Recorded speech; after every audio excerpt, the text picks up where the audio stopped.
Hey guys, Phase here with Lightning Summon Skeletons. This build can be played on Necromancer in softcore or Champion in hardcore.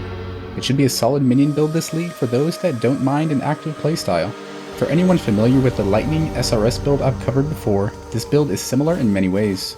The build has solid damage, plenty of movement speed, satisfying Vaal Skills for burst damage, and can get reasonably tanky. Lightning Summon Skeletons is centered around the one-handed unique sword Iron Mass, which can be found in Grand Heists. While Iron Mass is equipped in your main hand, all of your warrior skeletons also wield Iron Mass. This means that if you've hit recently with your weapon, all of your warrior skeletons deal triple damage for 4 seconds. While mapping, the triple damage buff is usually maintained with Whirling Blades or Leap Slam. While Leap Slam is an overall better movement skill, it tends to have less triple damage uptime than Whirling Blades. Otherwise, it mostly comes down to personal preference. For single target and bossing, Smite takes over. It triggers triple damage for 4 seconds, it gives minions a hefty lightning damage aura, and it triggers Elemental Equilibrium's 25% lightning exposure if paired with Avatar of Fire.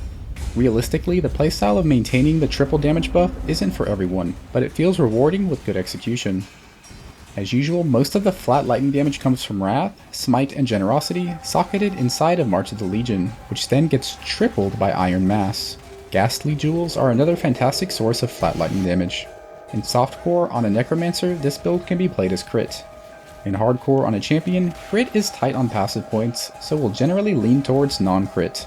Skeletons have an interesting mechanic while aggressive. They will actually dash towards enemies, which helps quite a bit with map clear, as they're not the fastest minions. Unfortunately, the only realistic source of aggressive for the build is Feeding Frenzy support, which is probably worth using for mapping if damage isn't a problem. A 2020 Summon Skeletons gem has a maximum of 8 minions, and summons 3 per cast. At level 21 it increases to 4 per cast. If running Vaal Summon Skeletons, level 5 awakened minion damage is usually the easiest way to reach gem level 21. There are 2 sources of additional skeletons on the passive tree which can be a sizable damage boost. Unlike most minions, skeleton damage is not scaled by increases to gem level because they directly wield and inherit the Iron Mass sword's stats. However, gem level increases do help slightly with accuracy. There are many fantastic offensive Vaal skills for the build. Vaal Summon Skeletons creates a massive army of many skeleton variants, and it's surprisingly solid for single target burst. Vaal Haste gives you and minions a massive attack speed, cast speed, and movement speed buff. Vaal Smite provides minions with a significant chunk of flat lightning damage. There's a lot of flexibility here. Generally, pick any 2 of these Vaal skills as 3 can be a bit rough on Vaal souls. Pop them together when you encounter tanky rares, essences, or map bosses. For mapping, cast skeletons in the middle of a monster pack. Next, Leap Slam into the pack or Whirling Blades through the pack, then keep moving. For rares, casting skeletons twice, then hitting with Smite should do the trick. Maintain the Wrath aura from Divine Blessing at all times. For the map boss or essences, apply curses in your offering, smite, then pop all offensive Vaal skills to make short work of them. For bossing, smite the boss every few seconds, and always ensure there's maximum skeletons on your target. If crit based, be sure to cast skeletons at least twice every 4 seconds to maintain the fresh meat buff. Maintain Divine Blessing Wrath, Arcanist Brand and any curses, and offering. Save your Vaal skills for good damage windows. As far as leveling goes, Skeletons probably isn't great until you have the required uniques, but it is doable. For Necro, any popular form of Detonate Dead, or Blink Arrow of Bombarding, often called Llama, is a great leveler if you get the gem. For Champion, the best option is likely Slayer Bone Shatter into a Champion respec later. Explosive Arrow or Toxic Rain Champion are also potential leveling options.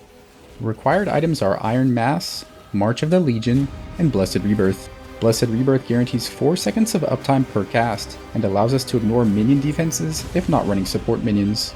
For softcore Necromancer crit, run the Ancient Skull Helmet for a big damage boost. For Champion, use Devouring Diadem to solve mana and enable Divine Blessing. Due to the number of uniques, suppression can be a bit tight in some setups unless using a rare chest. Be sure to take the Lucky Suppression Mastery if not capped. Ailment immunity is usually solved via Storm Shroud with a high roll Shock Avoidance Abyssal inside of Darkness Enthroned. Run Melee Splash for mapping, and swap it out for Multi-Strike while bossing. Give Feeding Frenzy support a try for mapping to see how the Skeleton Dash feels. For crit, always run the Fresh Meat support, and be sure to have at least 40 seconds of Summon Skeleton duration. As far as Ascendancy, this build can be played on both Necromancer and Champion. Necromancer is much easier to league start and has fewer gear requirements. Necro also has the option of running Spectres or Animate Guardian, though sockets may be tight. Champion is tankier and better suited for hardcore, but it's significantly harder to league start. Support minions are not recommended on Champion. The Adorned is probably the best endgame setup, but it's usually quite expensive. Originally, I built this as chaos damage using Severed and Sleep in the offhand for more reliable Wither, Crit, and Envy aura. However, after eventually plugging in the lightning setup, I didn't look back.